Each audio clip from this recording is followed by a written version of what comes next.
Hi, I'm Jen from Amazon Serye. Kung plano mo magbenta ng online dito sa Dubai, sa Amazon, Noon, or sarili mong store sa social media page, makinig ka muna. Maraming nag-iisip na online selling ay madali. Side hustle lang. Pero truth, online selling dito sa Dubai ay real business. At every real business dito kailangan ng valid license. So ano bang business license? At bakit kailangan mo ito? Ang business license ay patunay na legal, registered at recognized ang business mo sa government. Protection ka bilang seller. Kapag may problema sa customers o platforms, may legal protection ka. Then what? Mas credible ka sa customers. Mas nagtatrust sila sa'yo kapag professional at legal ang business mo. Then, ang growth mo. So, ang growth potential mo is kapag may license ka, mas madali ka makipag-collaborate or partner sa supplier at anumang platforms. At mas confident ka sa expansion. Isipin mo ganito, hindi ka magtatayo ng bahay sa buhangin, di ba? License mo ang foundation ng business mo.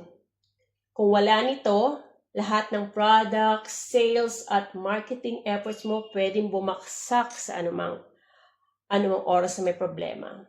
Which is true. Why legality matters? Diba? Bakit ba kailangan magkaroon ng business license? Hindi lang ito tungkol sa rules or paperwork.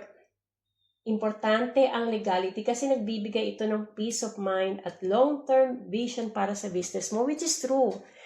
Pag matutulog ka, hindi ka mangangamba palagi na, baka may mag-check and then magkaroon ka ng fines. Peace of mind. Importante yan.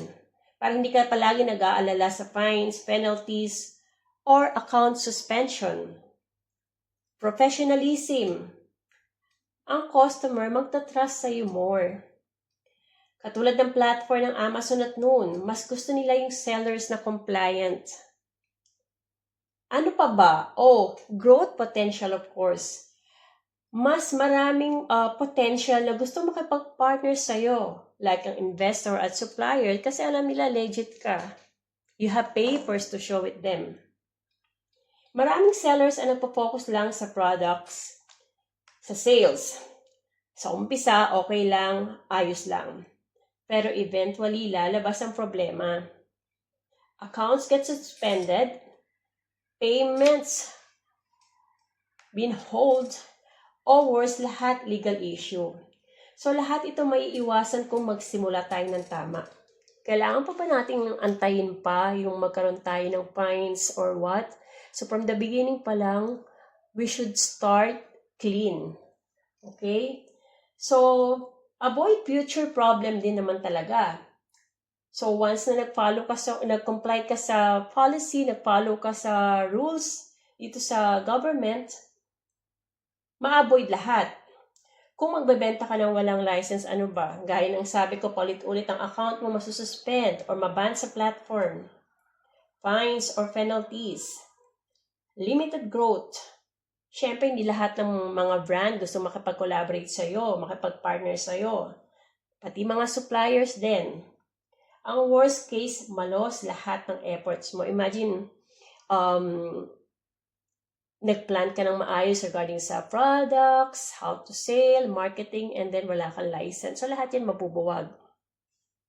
Pero kapag legal ka, may solid foundation ka for long-term growth. Ang credibility at trust sa customer at partner, which is true. Then, stress-free business ka, wala kang aalalahanin.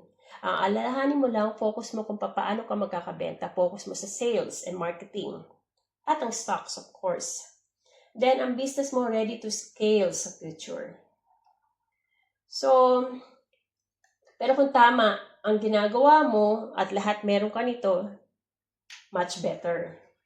I'll share with you also before sa Amazon, dito sa Dubai, I'm just saying about dito sa Dubai.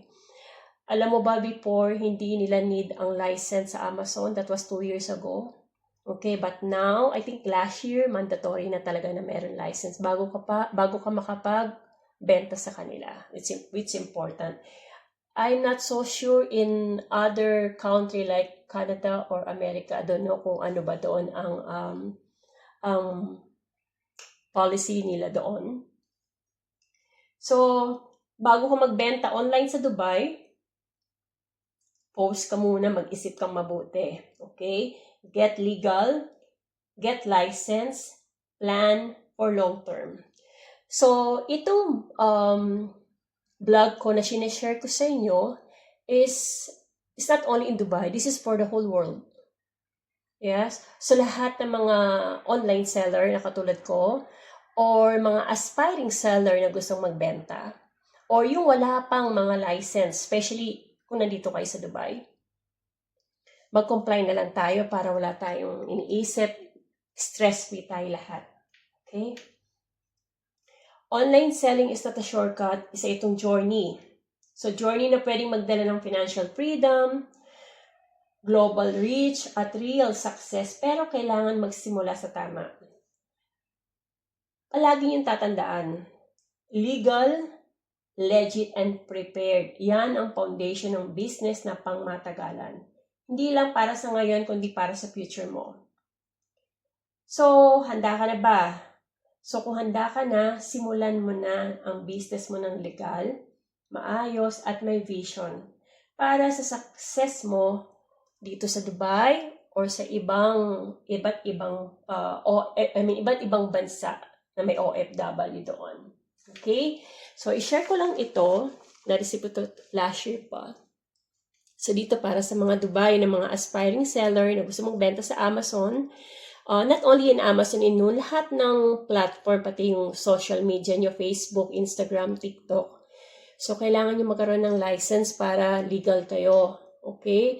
So, here sa DET, the Department E-Trader Commercial License, meron silang license na cost is 1,370 lang. So, this is for 1 year and good for 1 year. Then, kailangan nyo lang renew every year. Okay? So, ito rin yung website nila. Kung gusto nyo magtanong, mag-inquire.